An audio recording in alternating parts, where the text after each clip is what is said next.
तो भाई आज का जो टॉपिक हमारा होने वाला है वो कौन सा है? क्लास 12th का हमारा जो चैप्टर है उपनिवेशवाद और देहात। इस चैप्टर से बहुत ही ज्यादा क्वेश्चन पूछे भी जाते हैं, ऑब्जेक्टिव क्वेश्चंस भी बहुत ज्यादा बनेंगे। ठीक है, तो ये चैप्टर हमारे को बहुत ज्यादा अच्छे से करना है। रिमेंबर, इसमें से बताता हुआ चलूंगा कि कौन कौन से ऑब्जेक्टिव बन सकते हैं, कौन कौन से लॉन्ग क्वेश्चन में पूछे जा सकते हैं। ये बहुत ज्यादा इंपॉर्टेंट होने वाला है, तो रिमेंबर कि भाई ये चैप्टर बहुत ज्यादा अच्छे से कर लीजिएगा। ठीक है, और कोई भी डाउट होगा तो पूछ लीजिएगा।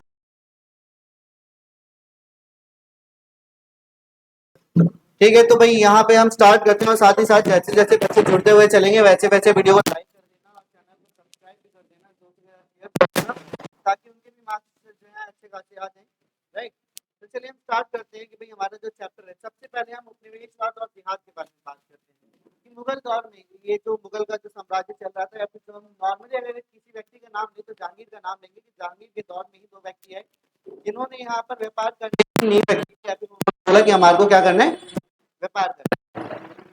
ठीक है, उसके बाद हम बात करते हैं भाई जब यहाँ पे अंग्रेज आए, अंग्रेजों ने सत्ता अपने हाथ में धीरे धीरे लेना स्टार्ट कर दिया, तो अब यहाँ पे मुगलों की पावर दोस्तों क्या हो गई, कम हो गई। मुगलों की पावर कम हो गई। और यहाँ पे जब हम बात करते हैं 1707 में, 1707 में औरंगजेब की मृत्यु हो गई थी, और सबसे ज्यादा या फिर ताकतवर राजा था सबसे ज्यादा मुगलों में, लेकिन उसकी मृत्यु हो गई। मृत्यु के बाद क्या हुआ कि अंग्रेज जो थे अब आ गए यहाँ पे फील्ड में, आप बोल सकते हो, अब वो अपना दबदबा चाहते थे, क्योंकि यहाँ पर क्या था कि मुक्त व्यापार जो था, और ने अनुमति दे दी थी अंग्रेजों को कि तुम क्या करना, मुक्त व्यापार करना, हम तुमसे कोई भी पैसा नहीं लेंगे। इसी वजह से मुक्त व्यापार हुआ। तो बंगाल में जो उस समय नवाब था उसका नाम था सिराजुद्दौला। सिराजुद्दौला के साथ प्लासी का युद्ध हुआ था। और ये जो प्लासी का युद्ध हुआ था किस किस के बीच में हुआ था? सिराजुद्दौला और अंग्रेजों के बीच में हुआ था। इस युद्ध का कारण ये था कि जो मुक्त व्यापार की नीति औरंगजेब द्वारा चलाई गई थी वो तो मर गया था। 1757 में प्लासी का युद्ध हुआ, तो मतलब आप बोल सकते हो कि लगभग 50 साल बाद ये लड़ाई हुई। ठीक है, और इसका कारण भी यही था कि भाई यहाँ पे अंग्रेज बोल रहे थे कि हमारे को व्यापार करने दो, और सिराजुद्दौला ने बोला हम नहीं करने देंगे क्योंकि हमारे को चाहिए पैसे, टैक्स। उसने बोला हम नहीं देंगे क्योंकि औरंगजेब ने सिग्नेचर किए थे और उसने बोला कि हमारे को मुक्त व्यापार करने की अनुमति है। ठीक है, तो यहाँ पे दोनों के बीच में लड़ाई हुई और सिराजुद्दौला हार गया। ठीक है, और अंग्रेज जीत गए। तो इस प्रकार अंग्रेज जो थे वो कहां पर आ गए? बंगाल पे आ गए। ठीक है, उसके बाद हम बात करते हैं कि जब ये बंगाल पर आ गए तो इन्होंने एक कर व्यवस्था लागू की। सबसे पहले हम बात करते हैं इस्तेमारी बंदोबस्त, रैयतवाड़ी और महालवाड़ी। इस्तेमारी बंदोबस्त इसे जमींदारी व्यवस्था और स्थायी बोला जाता है। जमींदारी व्यवस्था इसलिए बोला जाता है कि इस टैक्स को करने के लिए जमींदारों को हायर किया गया था। स्थायी बंदोबस्त इसलिए बोला जाता है क्योंकि यहाँ पर एक इंडिविजुअली अमाउंट तय कर दिया जाता था कि हमारे को इतना पैसा चाहिए। ठीक है, इसलिए इसको स्थायी बंदोबस्त बोला जाता था। अगर बोला कभी भी 10 रुपए चाहिए, 20 चाहिए, 30 चाहिए, जो भी अमाउंट उन्होंने तय कर दिया, ठीक है, वो जमींदारों को देना पड़ता था, इसलिए इसको स्थायी बंदोबस्त भी बोला गया। इस्तेमारी बंदोबस्त 1793 में लॉर्ड कॉर्नवालिस या फिर चार्ल्स कॉर्नवालिस द्वारा इसको लागू किया गया था। कहां पर? बंगाल में। रैयतवाड़ी व्यवस्था, रैयत का मतलब होता है किसान, जिसमें किसान टैक्स खुद अंग्रेजों को भरते थे, जिसकी वजह से इसको क्या बोला गया, जिसकी वजह से इसको क्या बोला गया, इसको रैयतवाड़ी व्यवस्था बोला गया।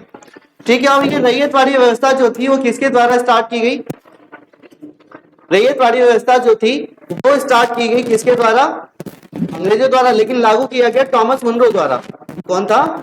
Thomas Munro. और टॉमस मुनरो ने इसको 1820 में लागू किया। कब किया? 1820 में उसने इसको लागू किया। और साथ ही साथ यहाँ पे जब हम महालवाड़ी के बारे में बात करते हैं तो महालवाड़ी 1833 में इस व्यवस्था को लागू किया गया था ईस्ट इंडिया कंपनी द्वारा। ये बात महल का मतलब होता है गांव, मतलब पूरा गांव पैसा इकट्ठा करके अंग्रेजों को दे देता था, तो इसे ही महालवाड़ी व्यवस्था कहा।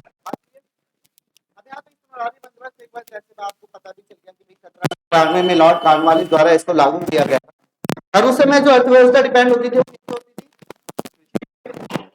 अब किसान थे, मतलब अब क्या था कि उनको लगा कि भाई हमारे को पहले निवेश करना चाहिए, तो अगर हमारे को टैक्स ज्यादा चाहिए तो सिंपल बात निवेश करना।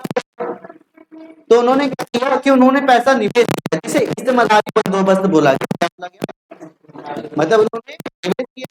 निवेश करने के बाद अब क्या था कि भाई अब निवेश करने का मतलब है कि भाई अगर कहीं पे इन्वेस्ट किया जा रहा है तो इसका मतलब ये होगा कि वहां से टैक्स भी ज्यादा लेंगे, है ना। तो उन्होंने ये किया, इन्वेस्टमेंट की और टैक्स ज्यादा मात्रा में लिया, जिसे इस्तेमारी बंदोबस्त बोला गया था। और इस्तेमारी बंदोबस्त में क्या था, जैसे साहूकार हो गए, जमींदार हो गए, या फिर नवाब हो गए, पुराने राजा हो गए, राजा हो गए, इन सबको उन्होंने क्या किया, एक काम दे दिया कि तुम अपने गांव में, अपने क्षेत्र में क्या करोगे, लोगों से टैक्स को कलेक्ट करोगे और टैक्स को कलेक्ट करने के बाद वो हमारे को दोगे। एक इंडिविजुअली अमाउंट बता दिया जाता था कि भाई इतना पैसा हमारे को देना है तुम्हें, तो इस वजह से उसको स्थायी बंदोबस्त भी बोला गया। जमींदार टैक्स लेते थे, जमींदारी व्यवस्था बोली गई, और उन्होंने निवेश करके जो टैक्स लेना था उसे बोला गया। तो 1793 में लॉर्ड चार्ल्स कॉर्नवालिस द्वारा स्टार्ट किया गया था। रैयत वाड़ी हमने बात कर ली। रैयत का मतलब होता है किसान। तो यहाँ पे 1820 में इसको लागू किया गया था टॉमस मनरो द्वारा। और कहाँ लागू किया गया था? दक्कन के क्षेत्र में इसको लागू किया गया था। ठीक है, उसके बाद हम बात करते हैं इसके बारे में महलवाड़ी। महलवाड़ी व्यवस्था 1835 में इसको लागू की गई थी। कब? 1833 में इसको लागू की गई थी। 1833 में ईस्ट इंडिया कंपनी ने इसको लागू किया था उत्तर पश्चिम में। कहां पर?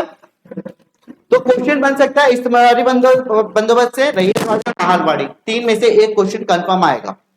ठीक है, ऑब्जेक्टिव में आएगा। बंगाल और शासन तो हमने बात कर ली। उसके बाद हम बात करते हैं जमींदार। अब यहाँ पे क्या था कि जब इस्तेमारी बंदोबस्त यहाँ पे लागू किया गया तो एक और चीज डिसाइड कर ली भाई। अब हम जैसे हम बात करेंगे इस्तेमारी बंदोबस्त में डिसाइड कर लिया कि हमारे को क्या करना है भाई, टैक्स लेना है, तो टैक्स तो वो ले ही लेते हैं। अब यहाँ पे क्या था कि भाई एक और समस्या थी कि उन्होंने जो अमाउंट बोला कि हमारे को भाई अमाउंट चाहिए, तो अमाउंट जमींदारों को बोला कि भाई इतना मेरे को पैसा चाहिए। जमींदार बोल रहे हैं कि भाई ठीक है, हम तुम्हारे को पैसा देंगे, लेकिन वो ठीक समय पर टैक्स नहीं चुका पाते थे। उन्होंने क्या किया, रीजन क्या था? पहली बार अंग्रेज यहाँ पर आए, पहली बार यहाँ पर अंग्रेज आए, जिसकी वजह से क्या हुआ, जमींदारों को ये लगा कि यार नए नए आए, कुछ दिन चलेगा उसके बाद हट जाएगा, लेकिन ऐसा नहीं हुआ। तो ये क्या था कि भाई इन्होंने लापरवाही दिखाई। इनको लगा कि अंग्रेज तो ऐसे ही बोल रहे हैं, टैक्स वैक्स कुछ नहीं देंगे हम उनको, लेकिन ऐसा कुछ भी नहीं हुआ। जिसकी वजह से जब इन्होंने टैक्स नहीं दिया तो उसकी कीमत जो हो गई वो कितनी हो गई? टैक्स बढ़ता हुआ चला गया, क्योंकि इन्होंने लापरवाही दिखाई। उसके बाद जब हम बात करते हैं, ये बात तो क्लियर हो गई होगी। उसके बाद हम बात करते हैं भाई यहाँ पर बहुत ज्यादा राजस्व मांग। जैसे हमने बात करी कि इन्होंने डिसाइड किया था कि भाई हमारे को क्या चाहिए, टैक्स चाहिए, कि भाई हमारे को इंडिविजुअली अमाउंट चाहिए। तो इन्होंने की इनकी जो मांग थी अंग्रेजों की वो बहुत ज्यादा थी। जैसे मान लो कि भाई अगर 800 रुपए उनके पास टैक्स कलेक्ट हो रहे हैं और वो बोल रहे हैं कि 1000 रुपए हमारे को चाहिए, तो भाई राजस्व मांग ज्यादा है, जिसकी वजह से जमींदार जो थे वो राजस्व को चुका नहीं पाते थे और वो बढ़ता हुआ चला जाता था। फसलों की कम कीमत थी। अब भाई उन्होंने बोला कि हमारे को अमाउंट तो चाहिए ही चाहिए। अब फसल की कीमत जब बढ़ेगी तब जाके किसान अपना टैक्स देगा, उसको खाना पीना, उसको जीवन भी जीना है। तो अगर फसल की कीमत ज्यादा नहीं है तो जमींदार को टैक्स नहीं दे पाएगा, और जमींदार को टैक्स नहीं दे पाएगा तो आगे जमींदार अंग्रेजों को टैक्स नहीं दे पाएगा। असमान व्यवस्था थी। मतलब कुछ ऐसा था कि कैसी भी स्थिति हो, अच्छी हो, बुरी हो, मर जाओ या फिर फसल बर्बाद हो जाए, कुछ भी हो जाए, तो आपको क्या करना पड़ेगा? आपको टैक्स देना ही पड़ेगा। चाहे फसल बर्बाद हो जाए, महामारी आ जाए, कुछ भी हो, अंग्रेजों को कोई फर्क नहीं पड़ता है कि उन्होंने बोला कि मेरे को क्या चाहिए, टैक्स चाहिए, और तुम्हारे को टैक्स देना ही पड़ेगा। सूर्यास्त विधि। सूर्यास्त विधि एक ऐसी विधि थी जिसके अंतर्गत ये डिसाइड किया गया सूर्य के अस्त होने के बाद ही, क्या सूर्य के अस्त, मतलब अगर सूरज डूब गया तो उससे पहले अगर आपने टैक्स नहीं दिया तो टैक्स की कीमत दुगनी हो जाएगी। कितनी हो जाएगी? दुगनी हो जाएगी। अगर तुम उस टैक्स को नहीं देते हो तो टैक्स को कलेक्ट करने के लिए तुम्हारी जमीन को नीलाम कर दिया जाएगा, मतलब तुम्हारी जमीन बेच दी जाएगी, जिससे अंग्रेज अपना टैक्स को कलेक्ट करेंगे। ठीक है, अब यहाँ पे क्या था कि भाई एक और कारण है कि किसान जो थे वो जानबूझकर टैक्स नहीं देते थे। वो इसलिए टैक्स नहीं देते थे क्योंकि किसानों की नजरों में जमींदार बुरे थे, ना कि अंग्रेज बुरे थे, क्योंकि टैक्स कलेक्ट करता था जमींदार, है ना। तो क्या था कि किसान कभी कभार जानबूझकर उनको टैक्स ही नहीं देते थे, क्योंकि उनको जमींदारों को परेशान देखकर बहुत ज्यादा क्या होता था, खुशी होती थी, मजा आता था, इस वजह से वो टैक्स नहीं देते थे और उनके ऊपर टैक्स बढ़ता हुआ चला गया। अब भाई जब राजस्व जमींदार नहीं दे पा रहे तो क्या होता था कि उनकी जमीन जो है, जायदाद जो है, उसको नीलाम कर दिया जाता था, जिससे अंग्रेज जो थे अपना टैक्स को वसूल किया करते थे, है ना। और इसकी नीलामी जब होती थी, मतलब क्या थी, जमींदार की संपत्ति पर बोली लगाई जाती थी, जो सबसे ज्यादा बोली लगाएगा उसकी वो जमीन हो जाएगी। जमींदार नीलामी। अब यहाँ पे जब जमींदारों की जमीन की या फिर संपत्ति की जब बिक्री हुआ करती थी तो कुछ फर्जी बिक्री हुआ करती थी। मतलब यहाँ पे जमींदार अपने ही लोगों को बैठा दिया करता था और बोलता था, मतलब रिश्तेदार या फिर अपने जितने भी लोग थे उनको बैठा देता था और उनसे बोलता था सबसे ऊंची बोली लगा दो। वो ऊंची बोली लगाते थे, जमीन नीलाम हो गई। लेकिन जब पैसे देने की बात आती थी वो पैसे नहीं देते थे, जिसकी वजह से दोबारा बोली लगती थी, फिर और कम में बोली लग रही है। तो ऐसी क्या था कि ये प्रोसेस चलता रहता था और ये फर्जी बिक्री होती रहती थी। मतलब उसकी जमीन जो है बिक भी नहीं रही है, ठीक है, नीलाम भी नहीं हो रही है, मतलब बोली तो चल रही है लेकिन नीलाम भी नहीं हो रही है क्योंकि फर्जी बिक्री हो रही है। आगे जैसे जब कोई बाहर का व्यक्ति जमीन खरीद लेता था तो उसे जमीनों पर कब्जा नहीं दिया जाता था, बल्कि डरा धमकाकर भगा दिया जाता था। मतलब अगर कोई व्यक्ति जमीन को खरीद भी लेता था तो उसको ये बोलते थे भाई यहाँ से चला जा वरना तू पिट जाएगा, है ना। तो उसको डरा दिया, धमका दिया, उसको भगा दिया गया, या फिर ताकत द्वारा उनको वहां से हटाया जाता था। मतलब जैसे अगर कोई दूसरा बंदा जमीन खरीद रहा है तो क्या करते थे, भाई दूसरा बंदा अगर जमीन खरीदते थे तो वो क्या करते थे, उनके लठियार होते थे, उनके गुंडे होते थे और उनसे बोलते थे कि भाई, मतलब उनसे बोलते थे कि भाई तुम उसको मारो और यहाँ से भगा दो, ताकि कोई नीलामी ना हो सके और कोई जमीन खरीद भी ना सके। ये बात क्लियर। अब यहाँ पे एक और चीज बहुत ही ज्यादा महत्वपूर्ण है कि महिलाओं का हस्तांतरण। मतलब ये क्या करते थे, अपनी जमीनों को बचाने के लिए अपनी जमीन महिलाओं के नाम कर देते थे। किसके नाम? जिससे क्या था कि अंग्रेज महिलाओं के पास जो संपत्ति हुआ करती थी वो कभी लेते ही नहीं थे। मतलब ऐसे बोलिए, मैं तो हो गया दिवालिया, मेरे पास 1 रुपया नहीं है, तुम ले लो, कहां से लोगे, क्योंकि सारी संपत्ति तो क्या है भाई, मेरी वाइफ के पास है, मेरी बहन के पास है ना, मेरी माता के पास है। तो ऐसे बोल दिया। अब भाई अंग्रेज जो है उनसे संपत्ति तो लेंगे नहीं, इस प्रकार वो अपनी संपत्ति बचा लिया करते थे। इसी में एक घटना है वर्धमान की नीलामी की घटना। ये जो घटना हुई थी वो कहाँ हुई थी, वर्धमान में। वर्धमान में राजा था जिसकी संपत्ति बेची जा रही थी, क्योंकि राजा ने क्या किया, टैक्स भरा ही नहीं। नीलामी में उसी के लोग शामिल हुए, काफी ज्यादा बोली लगाई गई, बेच दी गई। पर बाद में पता चला कि उसमें से जितने भी लोग बोली लगाने वाले थे सारे क्या थे, उसके नौकर या फिर जान पहचान के लोग थे, जिसमें से 95% की घटना थी वो, मतलब यह 95% जो बिक्री थी वो क्या थी, फ्रॉड थी। ठीक है। अब यहाँ पे हम बात करते हैं जोतदार। जोतदार बहुत ही ज्यादा महत्वपूर्ण टॉपिक है कि भाई जोतदार होते कौन थे। यहाँ पे समझिएगा कि उस समय जोतदार जो थे वो अमीर किसान हुआ करते थे। ये किसान ही थे लेकिन अमीर किसान थे। दो प्रकार के किसान होते हैं, गरीब और अमीर। अमीर वाले जो थे वो जोतदार थे। ये क्या करते थे, लोगों को बटाई पर जमीन देते थे, इतने टाइम पीरियड के लिए तुम जब खेती करो, ठीक है, रख लेना, कुछ हिस्सा मेरे को दे देना, सिंपल सी बात है। जमींदार अलग रहते थे। अब देखो, जोतदार गांव में रहता था, कहाँ रहता था, जोतदार गांव में रहता था और जमींदार शहरों में रहता था, है ना। तो इसकी वजह से क्या हुआ कि भाई अब यहाँ पर जोतदार अगर गांव में रह रहा है तो किसानों के करीब रहेगा जोतदार, जमींदार शहर में रह रहा है तो किसानों के करीब नहीं है। तो जोतदार जो था वो क्या करता था, मतलब यहाँ पे आप याद रखो, यहाँ पे इन बड़े किसानों को जोतदार कहा गया, कुछ जगह पर हवलदार, गारंटीदार और मंडल भी कहा गया। ये क्वेश्चन पूछा जाता है, हवलदार, गारंटीदार, मंडल, इनको अलग अलग नाम से जाना जाता था। किसको? जोतदार को। अब जैसे क्या होता था, जोतदार बड़ा खतरनाक व्यक्ति था, मतलब व्यक्ति थे, एक तो थे ना। ये क्या करते थे, जब किसानों पे मुसीबत आती थी तो उनकी मदद किया करते थे। बाद में ये क्या करते थे भाई, अब सिंपल सी बात है भाई, अब वो ये भी बोलते थे कि भाई जो जमींदारों द्वारा टैक्स बढ़ाया जा रहा है ना, जोतदार बोलते थे किसानों से, ये जो टैक्स बढ़ाया जा रहा है ना, तुम उसका खुलकर विरोध करो, तुम पैसे ही मत दो, तुम पैसे मत दो। आप पैसे नहीं देगा तो जमींदार की जमीन नीलाम। और जब जमीन नीलाम की बारी आती थी तो जोतदार खुद वहां पे पहुंच जाता था और जमीन खरीद लेता था।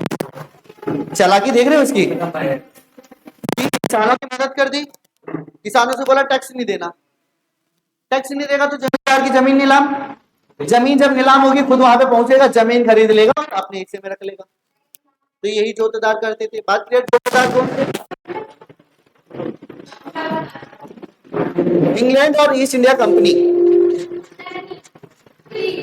इंग्लैंड और ईस्ट इंडिया कंपनी के बारे में बात करते हैं। भाई ईस्ट इंडिया कंपनी की शुरुआत इंग्लैंड में की गई थी। ईस्ट इंडिया कंपनी लगभग 1600 में आई, आप बोल सकते हो, भारत में 1600 में आई थी। 1960 के दशक के बाद जब ईस्ट इंडिया कंपनी ने बंगाल में अपने शासन को स्थापित किया, तभी से इंग्लैंड द्वारा इस पर नजर रखी जा रही थी। मतलब ये इंग्लैंड में बनी कंपनी थी जो कि भारत में आके व्यापार कर रही थी, और इस पे नजर कौन रख रहा था? इंग्लैंड रख रही थी। और ये सरकारी कंपनी नहीं थी, प्राइवेट थी। सरकारी कंपनी नहीं थी, प्राइवेट थी। लेकिन 1857 की जब क्रांति होती है तब इसको गवर्नमेंट के हाथ में कर दिया गया। ठीक है, अब यहाँ पे ये भी इंपॉर्टेंट है कि प्राइवेट है, सरकार द्वारा नजर रखी जा रही है इससे। तो इससे क्या हुआ कि भाई उस दौर में ईस्ट इंडिया कंपनी इंग्लैंड की एकमात्र ऐसी कंपनी थी जो भारत और चीन के साथ व्यापार कर सकती थी। बाकी कोई भी व्यापार नहीं करती थी, कोई भी दूसरी, क्योंकि भारत में आ गई। भारत और चीन का तो व्यापार पहले से चल रहा है ना। रेशम मार्ग सुना होगा, जिसपे भारत जो था और चीन व्यापार किया करते थे। अब यहाँ पे क्या हुआ कि वो अकेली थी जो कि क्या थी? भारत और चीन के साथ व्यापार कर रही थी। उस दौर में भारत और चीन पूरे विश्व में ऐसे देश थे जो कि क्या करते थे? बहुत बड़े पैमाने पे व्यापार किया करते थे। ईस्ट इंडिया कंपनी आ गई और भारत और चीन से उसने क्या किया? व्यापार करना स्टार्ट कर दिया। किस किस से? इंडिया और चाइना। अब यहाँ पे बाकी की जो कंपनी थी इंग्लैंड में, उन्होंने बोला कि ईस्ट इंडिया कंपनी ही सारा फायदा उठा रही है, हमारे को तो फायदा लेने ही नहीं दे रहे। जिसकी वजह से उन्होंने ईस्ट इंडिया कंपनी की बहुत ज्यादा की बुराई की। उन्होंने बोला कि ईस्ट इंडिया कंपनी खुद फायदा उठा रही है, ईस्ट इंडिया कंपनी जो है वो पर्याप्त मात्रा में टैक्स नहीं दे रही है, जितना टैक्स उनको कलेक्ट होता है उतना टैक्स इंग्लैंड को नहीं पहुंच रहा है, उसमें धांधलेबाजी बहुत ज्यादा चल रही है। ठीक है, मतलब वहां पे भ्रष्टाचार, अधिकारी, लालच बहुत ज्यादा ये सारे बढ़ते हुए जा रहे हैं। मतलब कंपनी बंगाल में अव्यवस्थित रूप से चल रही है, मतलब ठीक से शासन नहीं कर रही है। मतलब बोल सकते हो कि उन्होंने ये बोला दूसरी कंपनीज ने कि ईस्ट इंडिया कंपनी इंग्लैंड को धोखा दे रही है।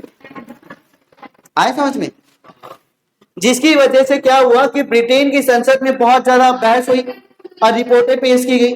ठीक है, बार बार रिपोर्ट पेश की गई। इसमें से सबसे महत्वपूर्ण रिपोर्ट थी 5वीं रिपोर्ट। ये बहुत ज्यादा इंपॉर्टेंट है। क्या है? बहुत ज्यादा इंपॉर्टेंट है। 5वीं रिपोर्ट जो पेश की गई थी, 1002 पन्नों की रिपोर्ट थी। इसमें क्या क्या था? इसमें बताया गया कि जमींदार और किसानों की अर्जियां शामिल है कि किसान टैक्स नहीं भर पा रहे हैं, जमींदार जो है वो अंग्रेजों को टैक्स नहीं दे पा रहे हैं, ये पूरी अर्जियां शामिल थी। उनकी कर माफी की अपीलें थी। अलग अलग जिलों के कलेक्टर की रिपोर्ट शामिल थी और इसमें राजस्व इकट्ठा करने से संबंधित भी जानकारी दी गई थी। साथ ही साथ इसमें जमींदार की नीलाम होने वाली जमीनें और जमींदारों द्वारा अपनी संपत्ति को बचाने वाले जो हथकंडे अपनाए गए, उन सब का उल्लेख था इसमें 5वीं रिपोर्ट में। तो 5वीं रिपोर्ट बहुत ज्यादा इंपॉर्टेंट है, याद रखना। कहाँ पर? ब्रिटिश संसद में 5वीं रिपोर्ट पेश की गई थी। 1002 पन्ने की रिपोर्ट थी, जिसमें यह बताया गया कि किस प्रकार जमींदार और किसानों द्वारा कर माफी की अपील की गई, कैसे जमींदारों द्वारा धांधलेबाजी की गई। ठीक है, कलेक्टरों की अपील, बहुत सारी चीजें थी। उसके बाद जब 5वीं रिपोर्ट जब वहां पे पेश की गई, तो इसके बाद क्या हुआ कि ईस्ट इंडिया कंपनी ने कुछ नियम कायदे बनाए। ईस्ट इंडिया कंपनी के लिए बनाए संसद ने। ठीक है, ब्रिटेन के संसद ने क्या किया कि कुछ नियम कायदे बनाए और उस नियम कायदे के अनुसार ब्रिटिश ईस्ट इंडिया कंपनी क्या है? कार्य करेगी। मतलब क्या था कि भारत में प्रशासन से संबंधित रिपोर्ट को भेजने के लिए कंपनी को मजबूर किया गया कि तुम्हारे प्रशासन व्यवस्था किस प्रकार की है वो हमारे को तुम भेजो, और उन्हें भेजनी पड़ी। ठीक है, आ रहा है समझ में?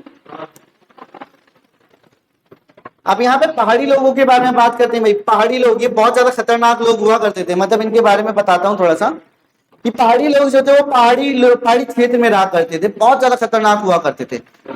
ये कुदाल करके खेती करते थे। कैसे? इनके पास कुदाल होता था। क्या होता था? कुदाल। तो ये क्या करते थे भाई? अब इनकी झाड़ी होती थी इनके पास, ये झूम खेती करते थे, याद रखना। ये पूछा जा सकता है कि पहाड़ी लोग कौन सी खेती करते थे, तो आपको याद रखना है झूम खेती किया करते थे। मतलब एक जगह, जैसे मान लो इन्होंने झाड़ी उठाई, साफ कर दी एक जगह। जब इन्होंने जगह साफ कर दी तो वहां पे खेती की, लगातार खेती करते थे कुदाल से खोद के। और जब वो इस जमीन बंजर हो जाती थी, ये जमीन छोड़कर दूसरी जगह करते थे, इसे झूम खेती बोला गया। हाँ, ये इमली के पेड़ों के बीच बनी झोपड़ियां में रहा करते थे और पूरे जंगल को ये बोलते थे कि हमारी खुद की भूमि है ना। उसके बाद हम बात करते हैं कि भाई ये मुख्य रूप से ज्वार वगैरह उगाया करते थे। और आगे जब हम बात करते हैं कि भाई जब यहाँ से कोई बाहरी व्यक्ति गुजरता था ना, मतलब उसको मारते थे, पीटते थे और भगा देते थे।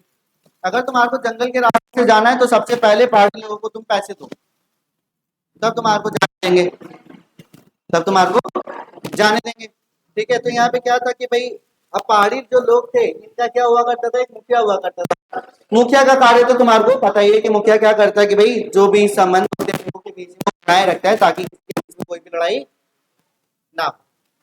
अब यहाँ पे क्या था कि पहाड़ी लोग अक्सर मैदानी लोगों से वो करते थे, आक्रमण करते, लड़ाई करते थे। कैसे? उनकी फसल बर्बाद कर दी, लूटपाट कर दी। कौन करता था? पहाड़ी लोग। अब जैसे ये आक्रमण खाद्यान्न, पशु और अपनी ताकत दिखाने के लिए किए जाते थे। पशु लूट लिए, फसल लूट ली, बर्बाद कर दी, अपनी ताकत दिखाने में हम बहुत ज्यादा पावरफुल है। इनकी पावर को खत्म करने के लिए अभी आएंगे संथाल, इनकी ऐसी हवा टाइट करेंगे कि वो अपने ही घर से बाहर निकाल देते हैं।